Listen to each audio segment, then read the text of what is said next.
c'est quoi? C'est l'automatisation des tâches répétitives, telles que par exemple la saisie comptable, la gestion administrative ou le suivi client, qui va permettre en fait à vos équipes de se concentrer en fait sur des tâches à plus forte valeur ajoutée. Ça, c'est le premier élément.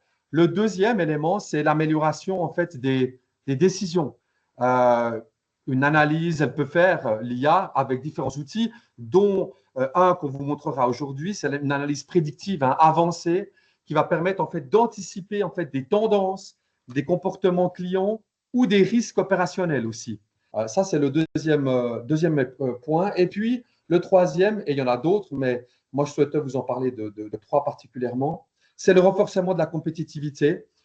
Les entreprises qui vont adopter et qui ont déjà adopté l'IA, elles vont devancer leurs concurrents il est certain, grâce à une meilleure efficacité opérationnelle. Donc ça, c'est vraiment les éléments qu'on a analysés, qu'on a soulevés. Et puis, il y a évidemment différentes études qui le spécifient. Je ne vais pas vous donner trop de chiffres ou trop de types d'études, mais voilà. Mais ça, c'est le contexte, on va dire, actuel par rapport à l'intelligence artificielle. Maintenant, quelles sont les grandes tendances actuelles au niveau de l'IA? Il y en a beaucoup. Il y en a beaucoup. Je vous donnerai juste un exemple. Il y a aujourd'hui dans le monde trois applications par semaine, trois nouvelles applications par semaine qui sortent dans le domaine de l'intelligence artificielle. Alors, c'est bien et à la fois, ça peut être stressant, anxieux, parce qu'on ne peut pas toutes les maîtriser, y compris nous qui sommes dedans tous les jours. Ce n'est pas possible de toutes les maîtriser. Mais il y a trois tendances. La première, c'est l'IA générative. C'est ce qu'on appelle le texte et l'image. Ça, c'est le point le plus important puisqu'elle est en train de révolutionner elle révolutionne déjà dans la création de contenus marketing, commerciaux, pédagogiques. On le voit aussi dans les aspects de formation, tout ce qui est pédagogique. Elle est déjà en train de mettre beaucoup d'impact, cette IA générative. Par exemple, pour une société dans laquelle vous travaillez, ça pourrait être créer rapidement des visuels publicitaires personnalisés ou rédiger automatiquement des campagnes marketing. Ça permettrait du coup d'économiser beaucoup de temps et de ressources. Ça, c'est deux exemples parmi tant d'autres, mais après, on vous donnera des cas concrets et spécifiques. Il y a l'IA conversationnelle, l'amélioration en fait drastique, alors ça c'est clair, du service client et l'optimisation en fait de communication interne où on peut vraiment travailler avec cette IA conversationnelle et je vous montrerai un ou deux exemples très concrets. Et puis, le troisième élément dans les grandes tendances, c'est l'IA dans l'analyse en fait de données et la prédiction financière. Elle va aider les équipes, elle aide déjà les équipes financières et commerciales qui sont en lien à prendre en fait des décisions stratégiques qui sont basées sur des données précises. Par exemple, l'IA, elle peut trier ça, ChatGPT par exemple, ou DeepSeek ou Mistral, etc., peuvent très bien le faire et sont très efficaces. Ce type d'outil est très efficace pour trier en fait ce type de données. Je vous en montrerai un tout petit exemple. Deux exemples, deux cas réels, sans aller dans le détail. Alors, j'ai pris un cas extrêmement connu qui est Netflix, en fait. Depuis que Netflix a installé de l'IA, alors dès le départ, Netflix avait de l'IA dans ses outils, puisque ça permettait déjà de définir un petit peu les goûts, etc., par rapport à ce que vous recherchez sur Netflix. Mais Netflix, en fait, a personnalisé ses recommandations de manière beaucoup plus précise depuis une année et demie, 2 ans, à chaque utilisateur, en fait. Et grâce à ça, ils ont fait une analyse, ils ont augmenté, en fait, un élément important pour nos business, à augmenter, en fait, leur taux de rétention client de plus de 80%. Donc, imaginez-vous, en fait, la puissance de l'outil qui a été mis en place et cette augmentation qui a été très forte. Et puis, une autre entreprise qui est beaucoup plus proche de chez nous, qui s'appelle Bexio. Cette PME, en fait, elle propose une plateforme de facturation, pour ceux qui connaissent, automatisée, qui utilise plusieurs outils IA pour simplifier, en fait, deux éléments, la création et l'envoi de factures, ainsi que tout le suivi des paiements. Et tout ça se fait grâce avec de l'intelligence artificielle. Voilà, ça, c'est deux exemples pratiques qui sont mis en place dans les entreprises. Je ne vais pas vous abreuver de chiffres. Ce n'est pas le but de cette conférence, mais j'aimerais vous donner trois éléments en fait sur l'IA. Ça, c'est des sources qui viennent de Statista et puis de Goldman Sachs, en fait, des grandes études que ces deux structures ont faites. En 2024, l'IA a généré 180 milliards en estimation, en projection du chiffre d'affaires mondial. C'est plus de 184 milliards. Alors, c'est quoi ces 184 milliards? Ce n'est pas que ChatGPT, évidemment. C'est l'apprentissage automatique, c'est le traitement automatique des langues, c'est la robotique qui est basée sur l'intelligence artificielle, évidemment, c'est les technologies autonomes et les capteurs aussi, puisqu'il y a de l'IA là-dedans, et c'est la vision par ordinateur. Ça, c'est les 5 gros piliers. Donc, ça a généré 184 milliards. Ça s'appelle une projection, c'est la réalité. Et en fait, cette projection, si on prend jusqu'en 2028, elle va atteindre plus de 500 milliards. Les prévisions sont à 529 milliards en 2028. 2028, c'est après-demain. Un autre point, chaque année, depuis 2 ans, la croissance annuelle de l'IA est d'environ 35% de manière annuelle avec tous ces types d'outils et de technologies dont je vous ai parlé. Et le troisième élément, c'est qu'est-ce qu'il y aura comme impact. Alors, on parle beaucoup d'IA qui aura un impact sur l'emploi. Il y a différentes études qui ont été faites spécialement depuis 2024. Mais en tout cas, il y a une chose qui est pratiquement certaine, c'est qu'un quart des tâches sont pas encore, hein, mais pourraient être automatisées par l'intelligence artificielle. En fait, elle va pas remplacer. Moi, on dit toujours, c'est un spécialiste de l'IA qui disait, on ne va pas se faire remplacer par l'IA, mais les personnes qui maîtrisent l'IA pourront remplacer ceux qui ne la maîtrisent pas. Donc là, c'est un élément qui est important. Donc ces tâches, quel type de tâches? Les grandes études sont tout ce qui est les tâches administratives, tout ce qui est tâches de bureau, dans les professions techniciens et professions intermédiaires, les cadres aussi. Et puis, évidemment, ceux où il y aura le moins d'impact, on va dire, c'est les artisans, les métiers connexes ou les employés du service et de la vente, puisqu'il y a de la valeur ajoutée, il y a beaucoup plus d'éléments. Et ça, évidemment, l'IA en termes de tâches, elle aura un peu plus de mal à la remplacer si on parle d'IA générative. Voilà. De mon côté, pour l'instant, j'ai posé le contexte. Je vais laisser la parole à mon collègue Erwan. Merci. Merci Steve pour tout ce que tu nous as partagé. Moi, j'ai envie de faire un tout petit point, là, un tout petit spotlight sur l'adoption de la technologie par les PME et puis en quoi ça va vraiment changer. Donc, je vous ai illustré ça avec un tout petit graphique assez intéressant que j'ai généré avec l'IA, bien sûr, évidemment, qui présente l'évolution du gain de temps hebdomadaire grâce à l'IA pour les PME. Donc, en abscisse, ici, les X, on a le temps en mois, donc sur 24 mois. Et en ordonnée, on a les heures qui sont économisées par semaine quand on utilise l'IA. Et là, on a deux courbes. Donc, une qui présente les entreprises qui n'utilisent pas l'IA. Donc, on voit qu'il n'y a pas grand-chose qui se passe. Et les entreprises qui utilisent l'IA. Alors, pourquoi on a une courbe comme ça qui est assez lente au début, qui est de type exponentiel? Parce que l'IA, et là, on le voit souvent dans les PME, en fait, on met du temps à l'implémenter. En tout cas, le process, parce que c'est des humains en fait qui implémentent l'IA au final.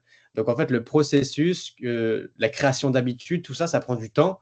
Donc c'est pour ça qu'au début, on ne gagne pas tant de temps que ça avec l'IA, mais que ça suit une courbe exponentielle et qu'à la suite de ça, eh ben, au final, on explose la productivité des équipes, de la PME de manière générale, parce que tout le monde a pris des habitudes. Et une fois que les habitudes sont prises, eh ben là, il n'y a plus trop de limites Donc voilà, je voulais juste faire ce petit point-là pour imager ça, parce que c'est vraiment parlant et quand on a un graphique sous les yeux, ça l'est encore plus. Hop, je te retourne la parole, Steve. Alors, on a différents éléments par rapport aux défis pour les PME. Parce qu'évidemment, comme ça, on entend beaucoup de choses. L'IA, euh, pardon, on entend beaucoup de choses. L'IA, ça nous fait gagner du temps, ça nous fait gagner de la productivité, c'est beaucoup d'interactions, etc. Mais il y a des défis quand même. C'est pas, on ne peut pas comme ça mettre en place de l'IA, on peut l'utiliser comme ça dans son salon, etc. Mais ça a beaucoup de défis. Et j'aimerais vous parler en fait de en tout cas cinq défis spécifiques un peu plus pour les PME que pour les grosses structures. Le premier défi, c'est un investissement qui a quand même un investissement, en tout cas initial. Et Erwan en parlait bien aussi au niveau de l'impact qui est euh, au départ assez peu important, on va dire, mais en fait qui est exponentiel. Mais quand on parle d'investissement, c'est aussi un investissement qui est lié aux technologies en fait de l'IA. C'est l'achat des outils, c'est l'intégration de ces outils et c'est les licences. Ça, c'est certain. On ne peut pas y échapper.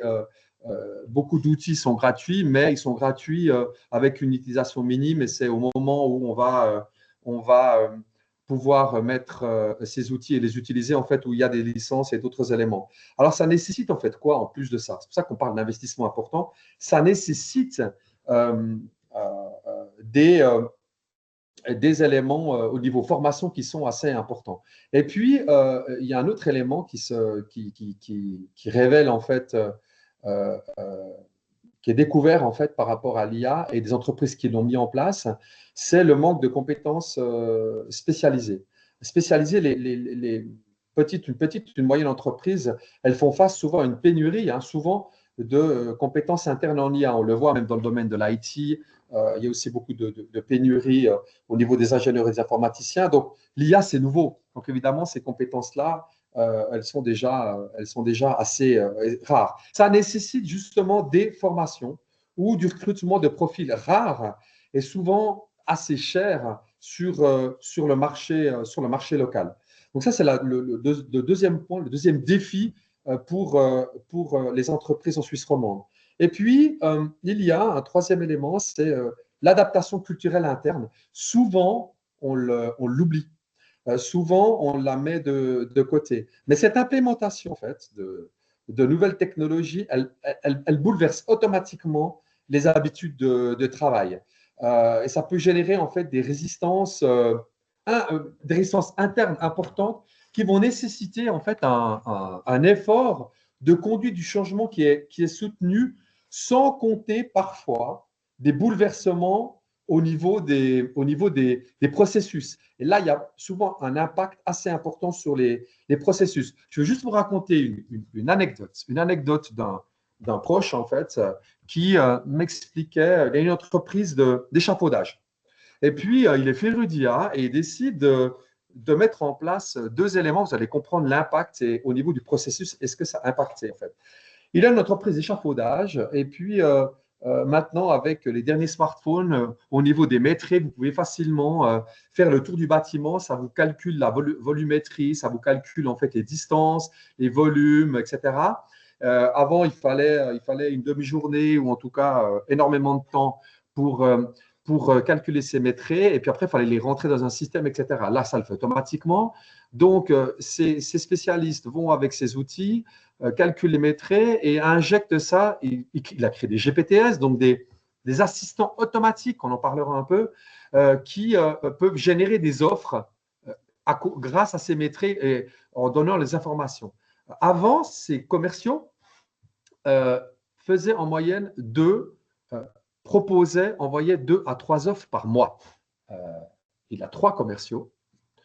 Donc, 9 entre 8 à 9 offres par mois. Avec l'outil de Métré et 2, 3 outils uniquement ChatGPT, lui utilise spécialement ChatGPT et Mistral, eh bien, ces commerciaux ont commencé à envoyer jusqu'à 15 à 20 offres par mois. Donc, rendez-vous compte, avec un taux de réussite à peu près de 20%.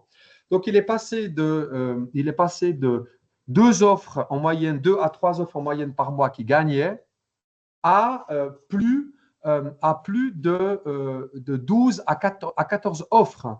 Alors, ce qui s'est passé jusque-là, ces commerciaux étaient contents. Lui, il était content parce que, évidemment, il engendrait beaucoup d'offres. Mais après, s'est posé dans le processus des problématiques logistiques, des problématiques de matériel, des problématiques de livraison. Et il s'est retrouvé extrêmement. Il n'a pas tout à fait anticipé ce volume.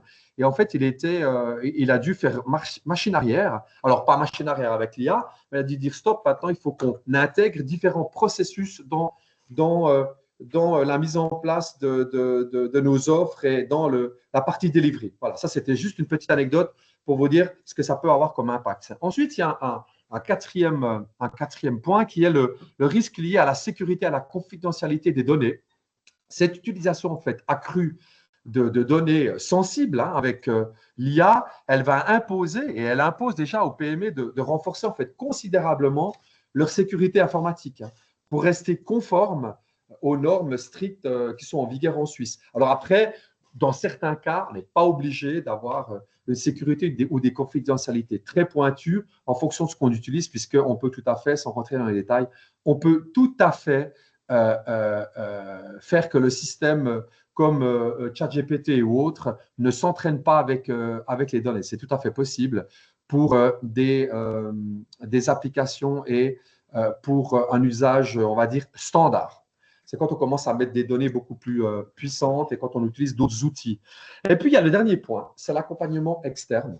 Le soutien en fait d'experts externes est souvent en fait nécessaire, qui va impliquer en fait la collaboration en fait avec on va dire avec des spécialistes ou des consultants qui sont capables de guider en fait les entreprises à travers des changements complexes. Parce que c'est pas le tout de maîtriser le prompt engineering, on vous montrera quelques exemples, mais c'est d'identifier par où je vais commencer, par quel type d'outil, quel processus, est-ce que c'est la direction qui doit commencer, est-ce que je dois former d'abord mes équipes, est-ce que je dois former la direction, est-ce que je dois d'abord gérer mes tâches répétitives, etc., etc., etc.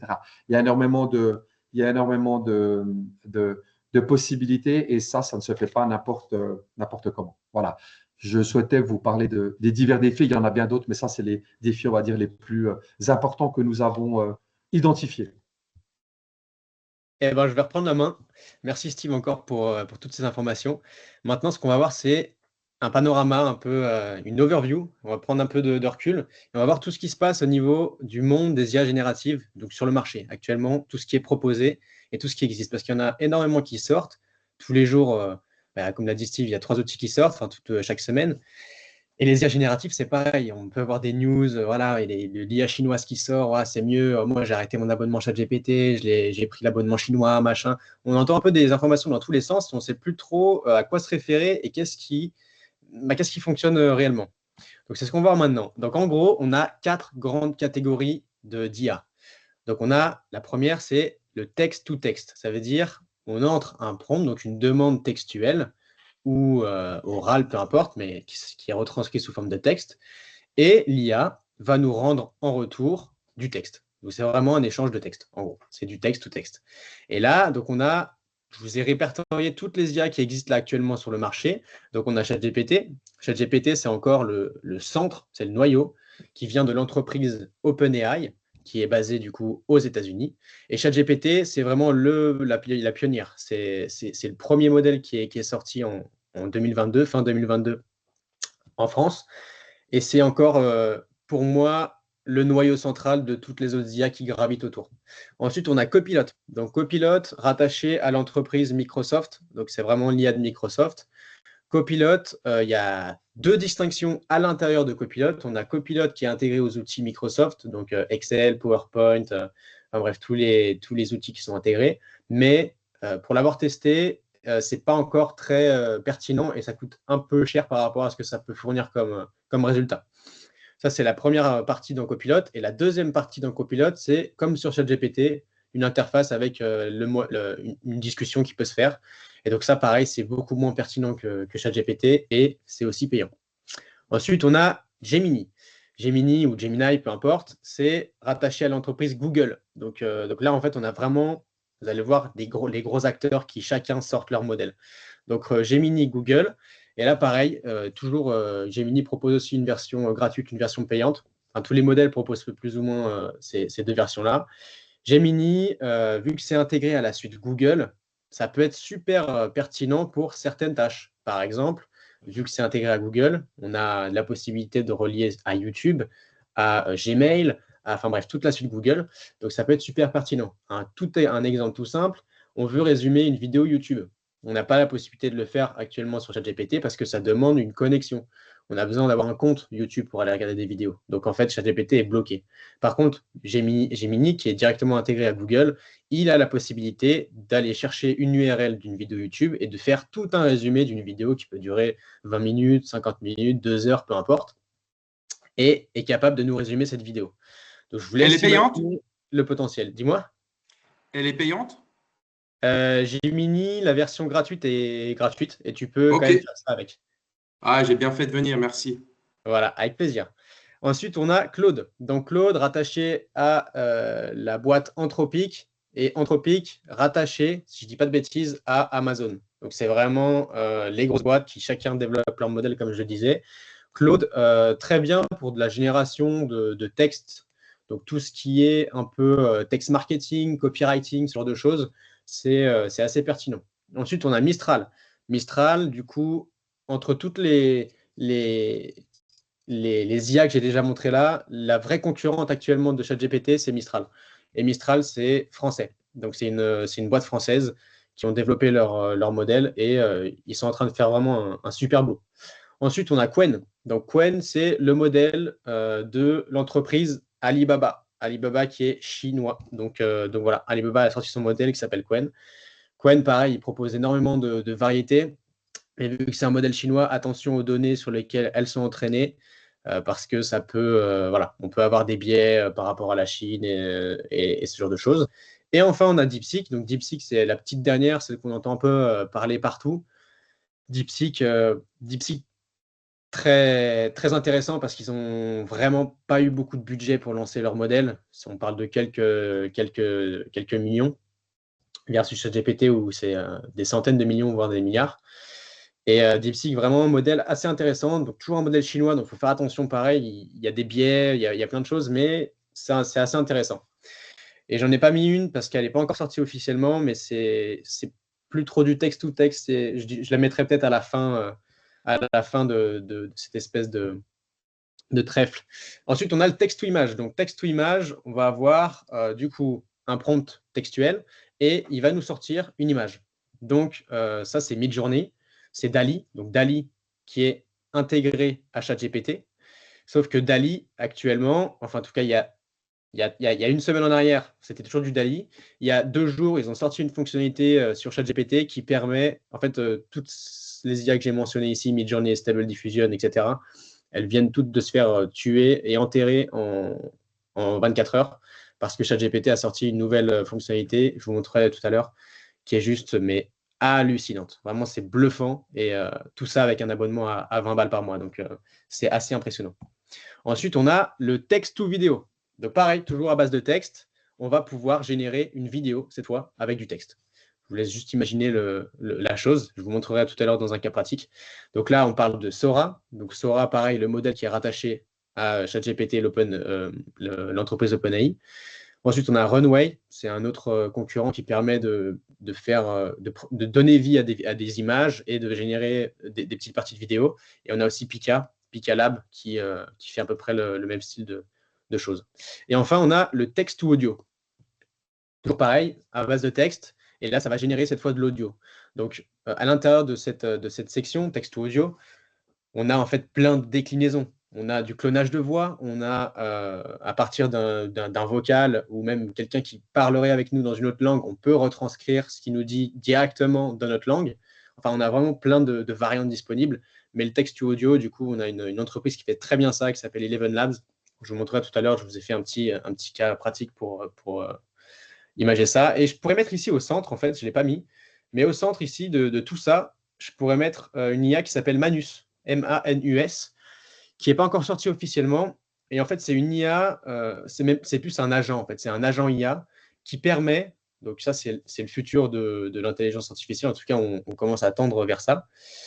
C'est un agent. Donc, un agent, ça veut dire qu'on a une discussion comme sur ChatGPT. L'interface, c'est la même quasiment. On rentre une demande, par exemple, réserve-moi un billet d'avion pour aller à Shanghai, par exemple, et j'aimerais bien que tu trouves le moins cher, que tu compares, etc. Tu me le réserves et tu m'envoies un mail une fois que c'est fait. Donc là, en fait, ici, ça va. C'est pour ça que je le mets très bien au milieu parce que ça reprend vraiment chaque partie de ça. Et en fait, c'est un agent autonome qui est capable, du coup, à partir de notre demande, si je reprends mon exemple, d'aller, du coup, en live, donc directement en live, chercher sur EasyJet, bref, sur tous les sites Google Flights, ce genre de choses, comparer directement comme si c'était nous qui comparions, choisir le meilleur billet au meilleur prix pour la date que j'ai indiquée, réserver parce que je lui aurais déjà rentré ma carte à l'intérieur, donc il l'aura, entre guillemets, en sauvegarde, rentrer ma carte, payer, faire tout le process de paiement, boum, boum, facturation, etc. Et m'envoyer un mail une fois que c'est fait avec voilà, bonjour Erwan, vous avez votre billet pour Shanghai est réservé, vous partez pour tant de trucs. Donc ça, c'est déjà existant, ça existe déjà. Juste, on n'a pas encore l'accès à ce genre d'outils parce qu'ils sont encore en phase de test. Donc ça, c'est un panorama un peu général de tout ce qui existe actuellement sur le marché. Maintenant, on va faire une petite démo. J'espère que vous êtes bien installés parce que ça va secouer un petit peu. Alors, la première chose, ça va être la génération de texte rapide avec ChatGPT et le modèle 4.5. Donc ça, je ne vous l'apprends pas, c'est assez simple. Donc, je vous montre ça, je vous montrerai après. Tac. Un truc très rapide, vraiment un truc tout simple, vous pourrez lui donner. Donc là, je suis sur le modèle 4.0, on va aller sur le modèle 4.5. Donc là, on est sur l'interface de ChatGPT. Donc évidemment, c'est payant, ça coûte à peu près 20 francs par mois. Il y a une version gratuite, mais elle est très limitée. Donc honnêtement, pour ce que ça coûte, le potentiel qu'il y a derrière, c'est juste immense. On pourrait lui dire, écris-moi une annonce de poste. Une annonce de poste. Donc très rapidement, là, je n'utilise aucune technique de prompting, c'est pour faire très rapide par rapport au temps, pour éviter que ça prenne trop de temps. Une annonce de poste, l'entreprise, on pourrait dire que c'est Apple. Hop là, il ne faut pas faire attention aux fautes d'orthographe non plus. L'entreprise est Apple, et puis le poste, c'est, on va dire, DRH, par exemple. Vraiment, ça, c'est un truc tout pourri. Donc, normalement, il est censé me sortir une réponse pas géniale. Mais vous apprendrez qu'au fur et à mesure du temps que vous utilisez ChatGPT, il enregistre plus ou moins votre manière d'écrire, votre manière de penser, la structure que vous attendez de chaque texte. En fait, au fur et à mesure du temps, il s'entraîne par rapport à vous, comment vous promptez. Bon, bref. C'est juste un petit exemple. Voilà, il vient de me sortir une toute petite annonce de poste. Vraiment, c'est rikiki. Mais c'est pour illustrer que avec juste une petite demande, ça va quand même assez vite et on peut avoir quelque chose d'assez intéressant. Donc ça, c'est pour la génération de texte. Maintenant, hop là. Maintenant, la création d'images. Donc là, en 30 secondes, honnêtement, en 30 secondes, vous pouvez avoir une image qui est juste professionnelle, utilisable, enfin, peu importe. Parce que surtout, là, avec le modèle qu'ils ont sorti, OpenAI, ça devient juste un jeu d'enfant pour tout le monde à partir de 20 € par mois, quoi. Enfin, 20 francs par mois, 20 $, peu importe. Donc là, c'est ce que j'ai fait tout à l'heure. Voilà. Donc ça, je lui ai donné un petit prompt quand même assez complexe. Petit prompt que je n'ai pas rédigé moi-même, évidemment. J'ai créé un assistant qui me génère mes prompts qui sont ultra optimisés par rapport à ce que j'ai envie de créer. Et j'ai juste à lui mettre une petite phrase. On la voit pas ici parce que c'est sur un autre assistant. J'ai juste à lui mettre une phrase, par exemple, j'aimerais créer une image avec un lion dans une paume de main, voilà, avec des détails, etc. Et donc lui, il me sort tout un prompt, du coup, une demande qui est ultra optimisée, et voilà ce qu'il m'a créé. Je vous laisse regarder un peu le niveau de détail de la chose. C'est juste incroyable. Donc là, la paume, on voit tous les détails de la main. Derrière, je lui avais demandé que ce soit un fond un peu obscur pour que ça ressorte vraiment l'image de lion. Le lion, enfin, moi, je trouve ça juste incroyable. Donc là, c'est juste un exemple très simple de ce qu'on peut faire avec une idée, créative ou non. Tout à l'heure, je vous montrais, on était sur une image de moi. C'est ce que j'ai fait par rapport à un post que je vais poster demain. Normalement, il part demain. Donc voilà, à partir de cette image-là, je lui ai dit de me générer la même image, mais juste avec une tenue, une combinaison un peu spatiale, violet, etc. Un truc assez sympa. Et voilà ce qu'il m'a donné. Voilà.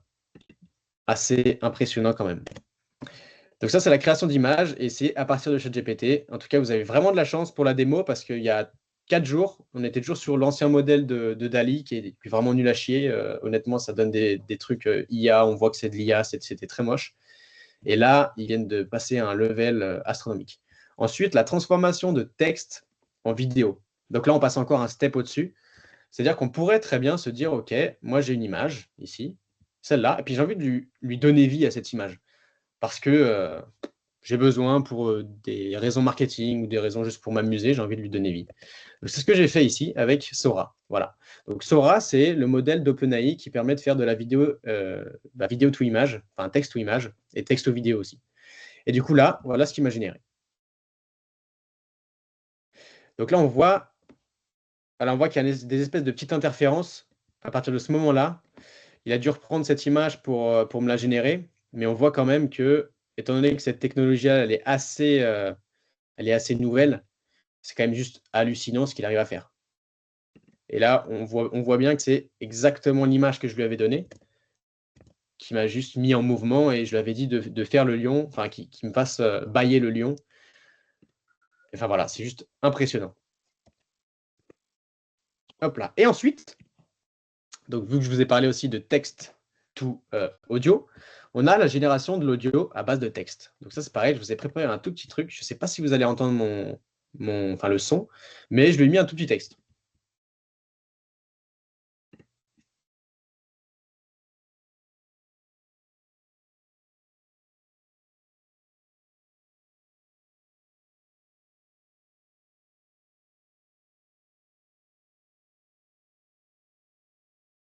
Voilà, je ne sais pas si vous avez entendu. En tout cas, Non, on n'a pas entendu. Ah, il n'y a pas entendu? Mince. Non.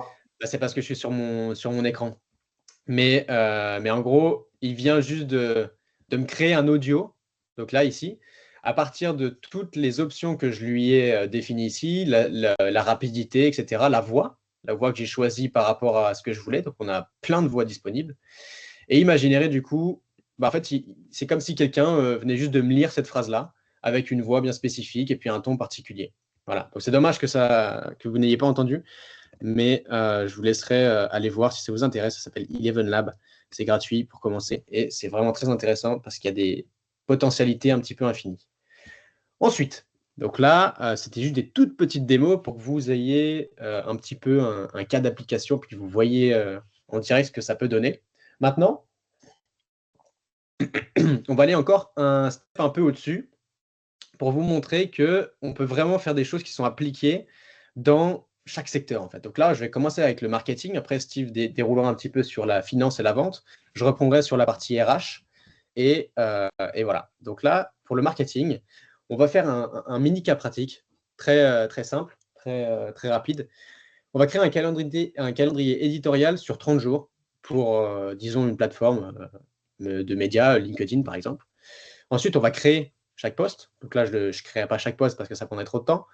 Et on va, du coup, à partir d'un poste qu'on a créé, prendre une autre IA qui nous permet de faire des carousels qui sont ultra visuels et qui permettent d'avoir des contenus en très peu de temps et des contenus bien ficelés. Donc, pareil, je retourne sur mon chat GPT ici. Je retourne ici. Moi, j'ai créé un assistant qui s'appelle ici, il est où? Qui s'appelle Mission. En gros, Mission me permet de définir une mission de contenu pour le mois à venir. Donc, c'est-à-dire que j'ai juste à appuyer ici. Il va me poser quelques questions et puis je vais avoir une phrase générique qui permet de derrière créer un calendrier éditorial sur 30 jours. Donc maintenant, je pourrais aller ici et créer un calendrier éditorial. Donc là, il va me poser quelques questions. Voilà, c'est l'éclipse, etc., etc. Quelle est ma mission? Je pourrais lui dire, j'aimerais créer un calendrier sur 30 jours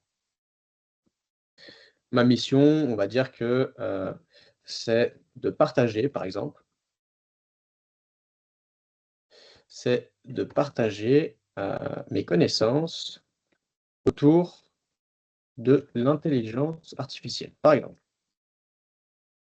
Et puis le problème que mon audience, elle rencontre, eh ben, le problème, c'est que son problème, ça pourrait être quelque chose comme, ça lui paraît, donc l'IA lui paraît très compliqué, elle a besoin de vulgarisation et de guides, de petits guides. Voilà, donc ça c'est pareil, c'est très rapide, je ne me suis pas posé pour réfléchir, donc là il me dit: «OK, parfait, la mission, c'est ça», et cetera, et cetera. Et donc là, il me fait les 10 premiers angles de contenu pour capter l'attention, et cetera, par rapport à ce que je lui ai mis juste avant. Donc là, il va me générer 10 angles, donc 10 angles, 1 angle égale 1 jour de contenu.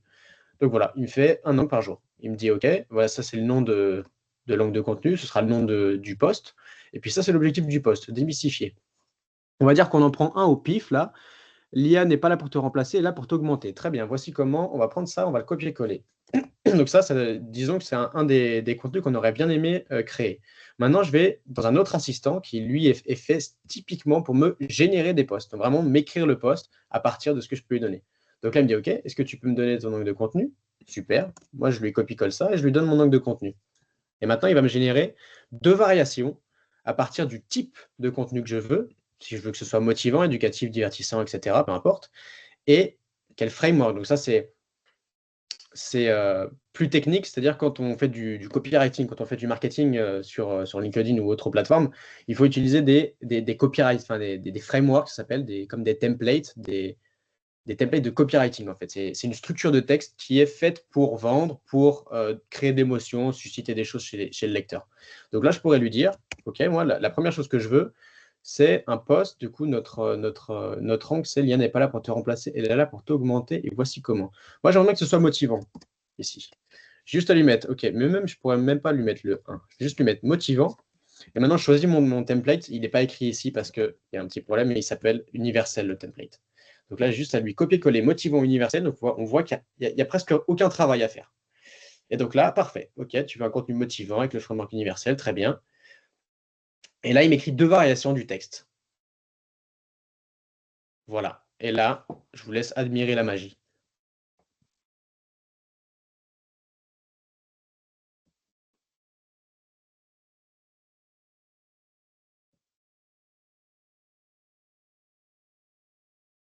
Donc évidemment, il est fait pour répondre à mon besoin à moi. Donc en fait, tous les posts que vous voyez, que j'écris sur LinkedIn à partir du moment où j'ai recommencé à publier, je vous inviterai à aller voir, sont tous plus ou moins rédigés avec cette méthode-là. Je modifie quelques points parce que des fois, il y a des choses qui sont pas correctes. Typiquement, là, il faudrait que je me le mette à la ligne. Donc, je pourrais très bien choisir cette variation parce qu'elle me plaît, ou je pourrais juste choisir la deuxième variation. OK, encore un truc différent. Et là, il me sort un peu plus de... Voilà, il me dit: OK, prise de conscience plus empowerment. Hier encore, un ami me disait: j'ai peur que l'IA apprenne mon job, etc. Donc, on voit que c'est quand même des termes assez familiers qu'on pourrait utiliser à l'oral. Moi, ça me plaît énormément. Donc, je pourrais très bien faire ça. OK, lui, ça me va très bien. Donc, je vais copier-coller celui-là. Ou même pas, je pourrais lui dire à partir de la variation 2, car je l'apprécie beaucoup, pourrais-tu me créer une base pour un carrousel, par exemple. Un carrousel, c'est juste des images un peu type PDF avec une idée par grande slide. Donc là, il pourrait très bien me faire juste ça. Voilà, slide 1, accroche visuelle, il ne va pas te remplacer, etc., etc.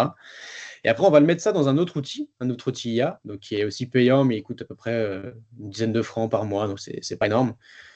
Et cet autre outil va me permettre de générer, à partir de ça, des carousels. Enfin, en tout cas, des visuels pour le carrousel.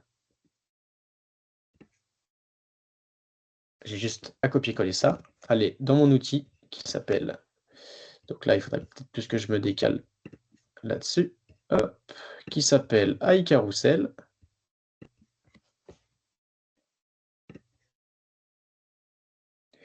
OK, générer un carrousel. Donc là, le topic, ça va être ça. Quoique, je pourrais même lui mettre, on va voir si ça fonctionne, mais je pourrais même lui mettre… Ah, qu'est-ce qu'il me dit? Ah, je ne me suis pas connecté, c'est pour ça. Tac. En fait, on a même plusieurs options avec cet outil-là. Ça nous permet de créer à partir de texte, de générer directement depuis cet outil. Mais moi, je préfère l'option où je maîtrise ce qui se passe et je suis capable, donc, voilà, si je lui mets ça comme ça, là, je lui mets aucune instruction. Ici, je lui dis de répondre en français, générer le carrousel, et normalement, il devrait me sortir un truc assez sympa qui me permet en 2 secondes de télécharger le carrousel ici et de l'utiliser directement sur mon LinkedIn à partir du post que je viens de générer. Voilà, bon là, je pourrais remplacer quelque chose, hein, je pourrais remplacer quelques parties, mais globalement, il vient de tout générer. Voilà, à la fin, rejoindre le mouvement, ah, il y a moi, bon bref. Je pourrais modifier ce que je veux après. Mais voilà, c'est juste un exemple pour dire que à partir d'un texte, je suis capable de générer un carrousel qui aurait pris peut-être 20 minutes à quelqu'un à faire, alors que moi, je l'ai fait en 30 secondes.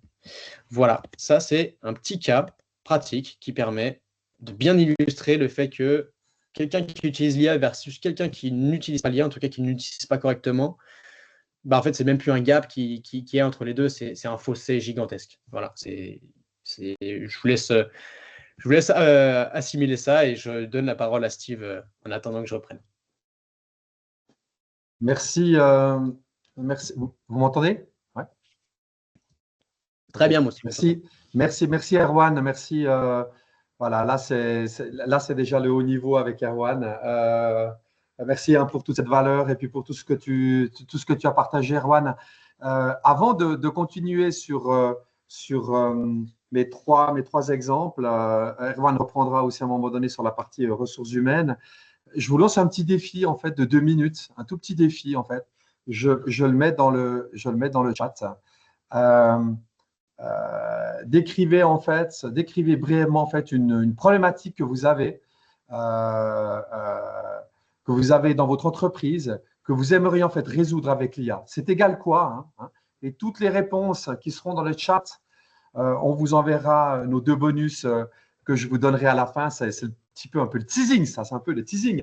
Donc, merci de nous mettre toutes vos problématiques, les problématiques concrètes que vous avez dans votre entreprise et pour dire, bah voilà, maintenant, j'aimerais pouvoir résoudre ça avec l'IA. C'est égal quoi? C'est vraiment pas important. Ce qui est important, c'est que vous puissiez nous mettre des problématiques. Faire le café, ça, j'aime bien. Ouais, ça va peut-être le faire à un moment donné. Ben, ce sera le robot d'Elon Musk, hein, d'ailleurs. Hein. Exactement. Ce sera le robot d'Elon Musk qui nous fera le café. Ça, c'est encore un autre sujet. Voilà, moi, je vais vous présenter trois thèmes. Le premier, c'est l'IA pour la finance. Moi, je suis parti sur autre chose. Vous montrer qu'on peut faire quelque chose. Alors, Erwan l'a bien décrit. On peut faire des choses simples. Moi, j'ai vraiment utilisé que du chat GPT. C'est juste pour vous montrer qu'avec très, très peu de connaissances, on peut déjà avoir des résultats absolument incroyables. Et les 3 choses que je vais vous montrer, moi, je les ai déjà faites pour qu'on gagne du temps pour la présentation. Ça m'a pris en tout et pour tout 7 minutes. Je me suis chronométré. Ça m'a pris 7 minutes. Et, donc, c'est simple, c'est rapide et c'est efficace. Et vous verrez, ça vous donne déjà le niveau de ce qu'on peut faire avec un bon prompt. Alors, ce n'est pas parfait, c'était l'objectif. Ce n'est pas que ce soit parfait, c'est justement si vous ne maîtrisez pas ou très peu l'IA, on peut facilement obtenir ce que je vais vous montrer. Alors, je vais vous partager mon écran, mais tout d'abord, pas tout de suite, Erwan. Tout d'abord, l'IA pour la finance, en fait, on voit 4 grands domaines. Le premier, c'est l'analyse prédictive des cash flows. Hein. C'est anticiper, ça permet avec différents outils, dont ChatGPT ou un LMM, d'anticiper vos besoins de trésorerie avec une précision de l'ordre de plus de 90 à 95%. Ça, c'est le deuxième élément. Le premier élément, pardon. Le deuxième, c'est l'automatisation en fait, des écritures comptables. Vous allez pouvoir facilement réduire plus de 70% du temps qui est consacré en fait, à la saisie manuelle avec l'automatisation d'écriture comptable. Le troisième, c'est la détection des anomalies financières. Ça permet instantanément d'identifier les écarts les écarts qu'il y a et d'optimiser en fait vos processus. Et puis, l'optimisation des investissements. Ça vous permet d'analyser en fait des milliers de scénarios pour maximiser en fait vos rendements. Ça, c'est vraiment les quatre grands thèmes que peut faire l'IA. Maintenant, je vais vous partager mon écran. Hop. Allez. Ah, donc on va aller sur mon chat GPT, d'accord. Moi, j'ai chat GPT payant. Comme Erwan, j'utilise aussi le 4.5 qui est prévisionnel, hein. C'est un outil, si vous voyez, il est en cours, hein. On a le droit à tant de centaines de milliers de tokens pour les personnes qui ont le chat GPT payant. Donc voilà, là, vous voyez mon écran. Voilà, comme ça, vous voyez, il n'y a rien à cacher. Je n'ai pas caché ça. C'est tout. C'est certains de mes assistants, et j'en ai d'autres, hein. C'est certains de mes assistants, donc c'est des GPTS qui sont créés. Voilà. Si ça vous intéresse, ben, on forme là-dessus, hein, mais ça, on ne va pas le faire aujourd'hui parce que ça, c'est un autre sujet. Je vais vous montrer un petit peu ce que j'ai fait. En fait, le premier élément, donc, la situation en fait, d'une entreprise, c'est une PME romande qui peine en fait à prévoir précisément, en fait, qui a des soucis de trésorerie mensuelle, notamment en fait à cause il y a des irrégularités en fait saisonnières ou des retards fréquents dans les paiements des clients, ce que beaucoup d'entreprises ont malheureusement doivent subir. Et puis, eh bien, voilà, j'ai cette problématique. Je lui ai mis un tableau prévisionnel des trésoreries, d'accord, de janvier à décembre avec les salaires, avec différents éléments, avec différentes datas, d'accord. Et puis, je lui ai demandé, donc vous voyez, c'est ça une structure de prompt qui n'est pas parfaite, hein, parce qu'on peut aller beaucoup plus loin. C'est quelque chose d'assez simple. Je lui donne le rôle d'agir comme un expert financier. Je lui donne le contexte. Voilà, ça c'est vraiment… Et puis les instructions. Voilà. Donc, on a dans le contexte, je lui explique de quoi il s'agit. Puis les instructions, je dis, ben voilà, il faut que tu fasses ça. Tu m'identifies clairement des périodes critiques pour les 3 prochains mois. Et puis, propose-moi une prévision réaliste des flux de trésorerie et recommande-moi en fait 2 à 3 mesures précises et réalistes pour en fait anticiper et gérer ces risques financiers à court terme. Qu'est-ce qu'il va faire? Il va analyser mon tableau Excel et il va me sortir les trois mois qui potentiellement posent des problématiques. Donc, ça c'est, j'ai fait ce prompt, d'accord? Il m'a analysé le fichier et puis je lui ai demandé évidemment 2 à 3 mesures précises. Et voilà ce qui m'a… Vous allez voir, c'est juste… Et ça, c'est un prompt facile. Je ne l'ai pas touché. Je ne l'ai pas retouché. Il n'y a pas de GPTS derrière, d'accord? Il n'y a rien du tout. Donc, c'est vraiment avec ChatGPT, tout court, sans rien, en lui mettant juste mon fichier et en lui faisant un prompt simple. Il n'y a rien de compliqué. C'est toujours la même chose, hein, avec le prompt engineering. C'est plus vous allez poser une bonne question, mieux il va vous répondre. Plus la question sera floue, plus la réponse sera floue. Ça fonctionne comme ça, l'IA, que ce soit avec un outil de LLM ou avec un autre outil. Donc, il m'a mis quoi? Il m'a mis la période critique qu'il a identifiée, d'accord, le mois de mai, effectivement, les prévisions réalistes des flux de trésorerie, d'accord, et puis ses recommandations. On ne va pas aller dans le détail, hein, c'est des chiffres et tout, etc. Et ses recommandations pour anticiper et gérer ses risques financiers. Alors, ce n'est pas génialissime, les recommandations, d'accord, mais ça m'a pris 2 minutes, hein, pour le faire, hein, ce prompt. Donc, renforcement du recouvrement, mise en place des réserves de trésorerie temporaire et puis réduction contrôlée des coûts variables en mai. Voilà, donc, mais ça donne quand même quelques idées. Donc, voilà, ça, c'est un exemple typique de ce qu'on peut faire en 2 minutes chrono. Et sa recommandation, ben, elle prend 30 secondes. Il fait une petite analyse et puis elle prend 30 secondes et vous l'écrit à la volée. Voilà.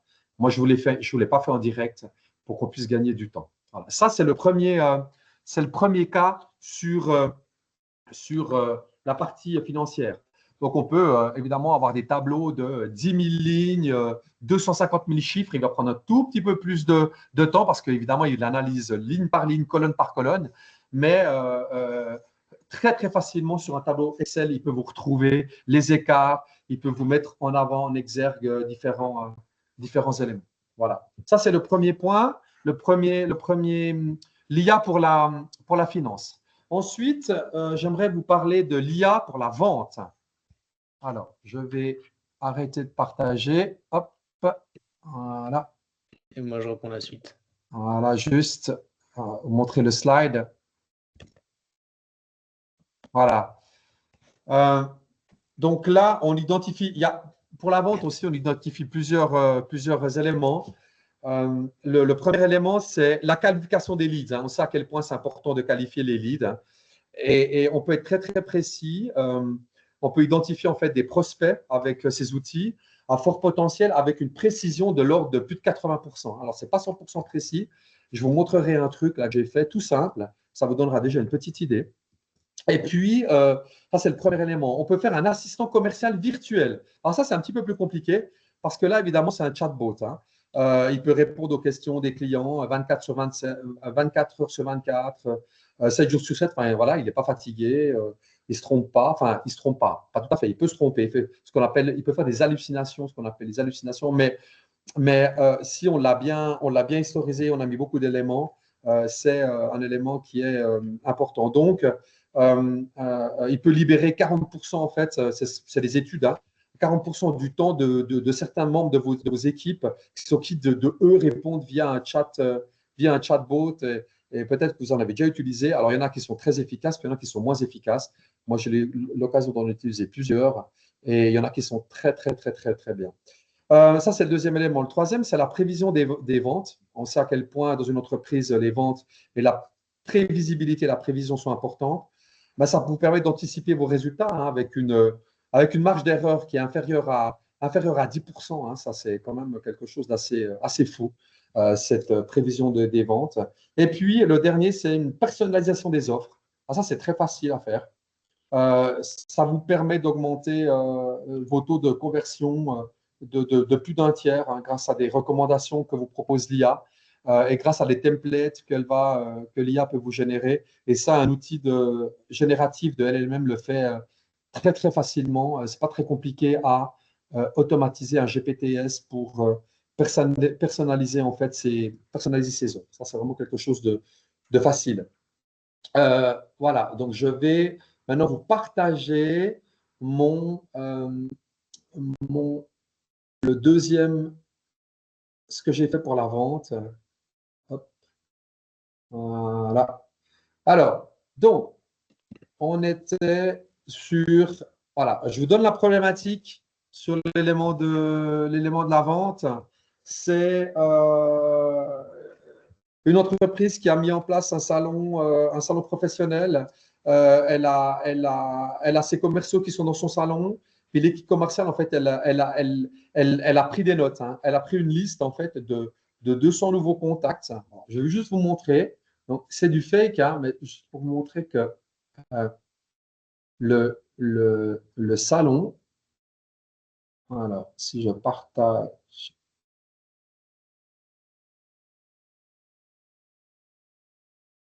Le salon, voilà, vous allez voir. J'ai créé ce fichier en 2-3 minutes. C'est un faux fichier. Je vais lui demander qu'il me mette le nom du contact, la fonction du contact, la taille de l'entreprise, l'intérêt manifesté lors du salon. Puis je vais demander qu'il me mette cette ChatGPT qui a fait ça, tout seul. Moi, je n'ai rien rempli du tout, absolument rien. Voilà, j'ai fait juste créer un petit prompt. Voilà. Puis après, ce n'est pas ça qui est intéressant. C'est juste pour vous dire qu'on peut aussi lui faire un prompt et puis il va vous créer un fichier Excel avec différentes colonnes. Ce que je veux vous montrer, c'est, voilà, après je lui dis, ben voilà, mais maintenant, je veux maintenant que tu analyses. Je veux que tu analyses ce fichier. Donc voilà, je l'ai mis, vous le voyez ici. On va faire comme ça. Agit comme un assistant commercial spécialisé dans les PME du secteur industriel. Je lui donne le contexte. À la suite de ce salon, voilà, une liste de 200 nouveaux contacts, des personnes qui sont allées et puis qui ont parlé avec les commerciaux. Mais en fait, l'idée, c'est de pouvoir identifier les prospects les plus intéressants, quoi. En utilisant ces informations, fonction du contact, taille de l'entreprise, secteur d'activité et intérêt manifesté lors du salon, classe ces 200 contacts selon un score de priorité réaliste. Fournit également une proposition de premier message court et personnalisé, maximum 2 phrases, pour les 5 meilleurs prospects afin d'organiser rapidement un premier échange téléphonique. Et là, je lui mets, alors vous voyez, il y a un élément en plus. J'ai mis son rôle, le contexte, l'instruction et le ton. On a une méthode chez Holster qui est beaucoup mieux, mais là, je voulais faire simple. Elle s'appelle la méthode cosmique. Si vous prenez la formation avec Erwan, il vous la donnera. Alors là, ça va très, très loin dans le prompt, puisque chaque lettre donne quelque chose, indique un élément.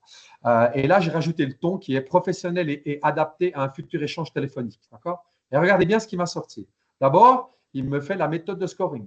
Okay, il me dit, ben voilà, décideur stratégique ou directeur général, il met 5 points. Responsable opérationnel ou manager, 3 points. Haute fonction, 1 point. Je vous rappelle que dans mes contacts, j'avais différentes fonctions.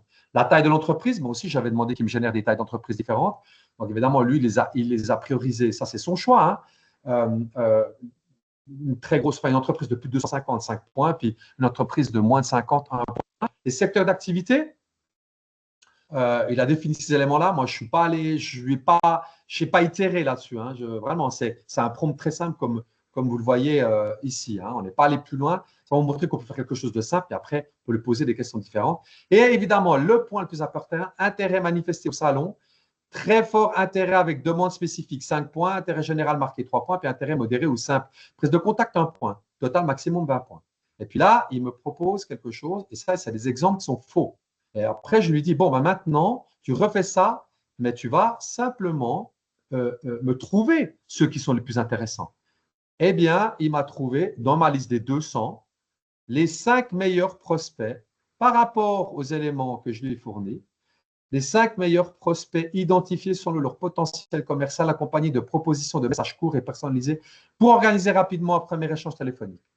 Et effectivement, j'ai contrôlé, Clara Fournier, elle est dans la liste, eh bien, c'est la personne qui, en fonction de ces critères qu'il a définis ici, eh bien, c'est celle qui a récolté le plus de points.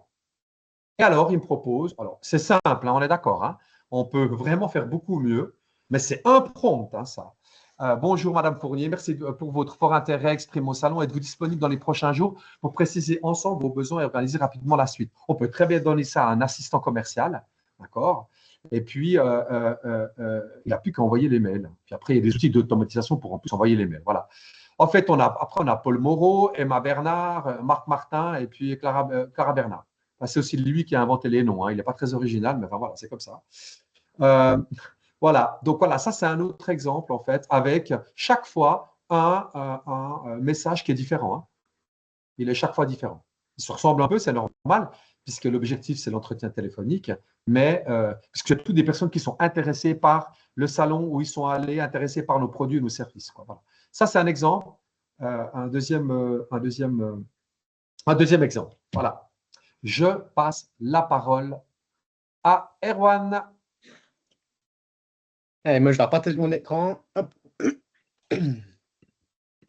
Et on va attaquer la partie RH. Je ne sais pas s'il y a des RH parmi vous, mais ça c'est pareil, ça risque de vous titiller un peu.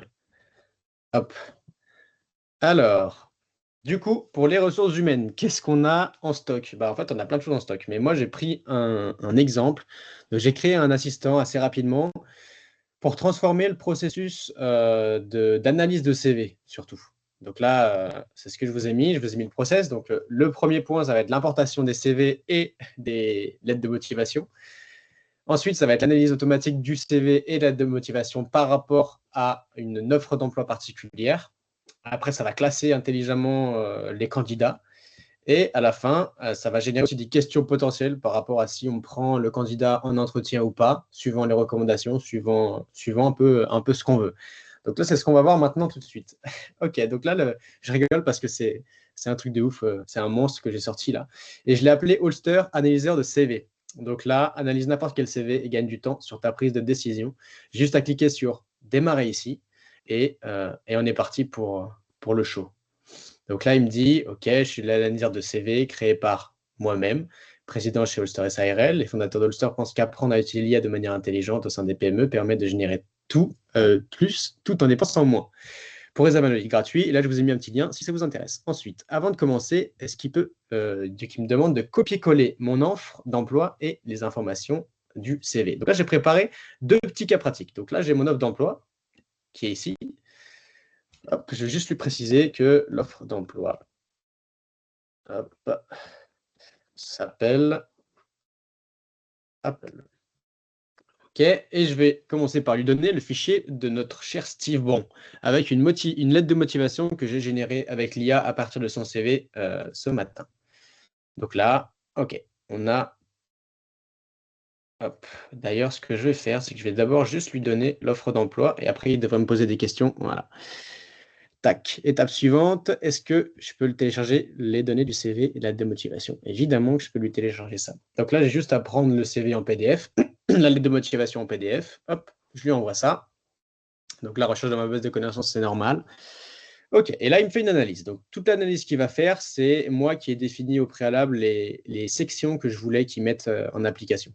Donc là, il me donne un résumé du profil. OK, Steve, il a 20 ans d'expérience dans les fonctions de direction, avec 10 ans comme chef d'office au service de l'emploi du canton de Vaud, 45 collaborateurs, tu as la classe Steve. Hein. Après, il a bossé chez Adecco, il a bossé en management. OK, très bien. Maintenant, du coup, on me donne les points de correspondance avec le poste. Juste pour information, moi, le poste, je vais vous montrer rapidement ce qu'il y avait à l'intérieur. Donc voilà, rejoignez l'aventure Apple Suisse. Donc, il cherchait un DRH. Pareil, c'est une offre d'emploi fictive que j'ai générée avec l'IA, bien sûr. Donc là, il me dit l'ADN d'Apple, très bien. Ensuite, piloter la stratégie RH, accompagner les équipes dans leur développement, superviser l'innovation dans la gestion des talents et maintenir un environnement de travail agréable, ouvert et collaboratif. D'accord? Le profil, alors ça, c'est intéressant. Donc, nous, on nous demande une expérience avérée dans la gestion stratégique des RH. OK. Un leadership inspirant, une capacité à évoluer dans un environnement agile et digitalisé. OK. Et maîtrise du français et de l'anglais. Très bien. Donc là, ce que nous offrons, etc., etc. Super. C'est juste pour qu'on garde à l'esprit ce qu'on avait comme offre d'emploi. Donc là, il me dit les points de correspondance avec le poste. Donc, en fait, il a récupéré les informations du CV de Steve, il a récupéré les informations de l'offre d'emploi d'Apple et il vient de faire un espèce de mix des deux et il m'a sorti une espèce d'analyse en fait. Donc là, il me dit, OK, expérience stratégique de RH. Donc Steve, il a piloté les RH dans des organisations publiques et privées, d'accord, et donc ça match fort avec les missions d'Apple. Très bien. Ensuite, le leadership confirmé, OK, toujours par rapport à l'expérience de Steve. La vision moderne, OK, la langue, français, plus un bon niveau d'anglais, OK, très bien. Et la formation ciblée, donc là, lui, il nous dit que Steve, il a fait le brevet fédéral RH plus HEG, adéquation académique avec la fonction. Super. Il me dit aussi les éléments qui sont manquants ou qui sont faibles par rapport à l'offre d'emploi. Donc là, il me dit moins d'expérience dans un contexte purement technologique. Bah, effectivement, quand on regarde le CV, c'est plutôt du public et des services RH. Donc là, pas d'expérience internationale directe, OK, et allemand faible. Bon, putain, Steve, tu aurais pu... t'abuses. Hein. Ensuite, il me dit soft skills et attitudes perçues. Donc là, pareil. Là, il vient chercher les informations de la lettre de motivation. Bien structuré, clair, OK. Forte motivation, OK, super. Il met en avant sa passion, OK, très bien. Après, il me sort aussi les risques potentiels à considérer. L'écart culturel entre la culture d'Apple et la culture des expériences que Steve a pu avoir. La longévité dans le secteur public, technologie, OK. Et là, il me dit recommandation finale, OK. Il me dit à recommander. Donc, ça veut dire que potentiellement, ça pourrait être un profil qui est intéressant pour mon offre d'emploi. Donc, il me dit, OK, profil senior très solide, dans la lettre de motivation, ça a dû plaire. Et donc, il me dit, recommandation d'entretien, évaluer ses capacités à s'adapter, etc., etc. Donc là, il pourrait me faire une synthèse comparative ou il pourrait même, si je lui demande, m'écrire des questions. Là, ce que je vais faire, c'est que je vais lui demander, analyse-moi un autre candidat. OK. Donc là, l'autre candidat, c'est moi, avec mon petit CV. Hop. Super. Donc là, je vais retélécharger mon CV et ma lettre de motivation. Ma lettre de motivation que j'ai générée avec l'intelligence artificielle, toujours à partir de mon CV. Hop. C'est juste en tant que cas pratique. OK. Donc là, c'est pareil. Il me fait l'analyse de Erwan Vincent au candidat de poste directeur RH.